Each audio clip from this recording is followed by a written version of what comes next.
Matthew 16, a demand for a sign. The Pharisees and Sadducees came to Jesus and tested him by asking him to show them the sign from heaven.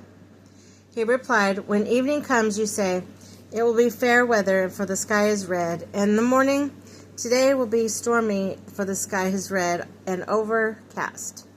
You know now to interpret the appearance of the sky, but you cannot interpret the signs of the times. A wicked and adulterous generation looks for a sign, but none will be given except the sign of Jonah." Jesus then left them and went away. The yeast of the Pharisees and Sadducees. When they went across the lake, the disciples forgot to take bread. "Be careful," Jesus said. "Be on your guard against the yeast of the Pharisees and Sadducees." They discussed this among themselves and said, "It is because we didn't bring any bread." Aware of their discussion, Jesus asked, "You of little faith, why are you talking amongst yourselves about having no bread? Do you still not understand? Don't you remember the 5 loaves of the 5,000 and how many basketfuls you gathered? Or the 7 loaves for the 4,000 and how many basketfuls you gathered? How is it you do not understand that I was not talking to you about bread? But be on your guard against the yeast of the Pharisees and Sadducees."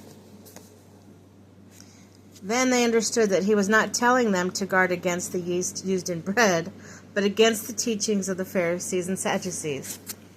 Peter declares that Jesus is the Messiah. When Jesus came to the region of Caesarea Philippi, he asked his disciples, "What do the people say the Son of Man is?" And they replied, "Some say John the Baptist, others say Elijah, still others Jeremiah or one of the prophets." "But what about you?" he asked. "Who do you say I am?" Simon Peter answered, "You are the Messiah, the Son of the living God."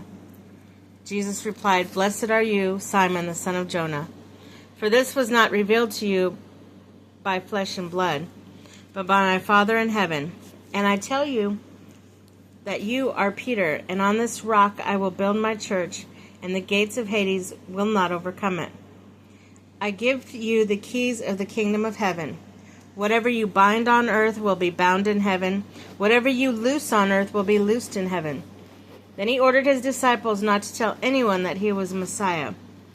Jesus predicts his death. From that time on, Jesus began to explain to his disciples that he must go to Jerusalem and suffer many things at the hands of the elders, the chief priests, and the teachers of the law, and that he must be killed and on the 3rd day be raised again. Praise the Lord. Peter took him aside and began to rebuke him. "Never, Lord," he said. "This shall never happen to you." Jesus turned and said to Peter, "Get behind me, Satan. You are not a stumbling block to me. You do not have the mind or the concerns of God, but mere human concerns." Then Jesus said to his disciples, "Whoever wants to be my disciple must deny themselves and take up their cross and follow me. Whoever wants to save their life will lose it, but whoever loses their life for me will find it. What good will it be for someone to gain the whole world, yet forfeit their own soul? Or what can anyone give in exchange for their soul? For the Son of Man is going to come in his Father's glory with his angels, and when he will reward each person according to what they have done.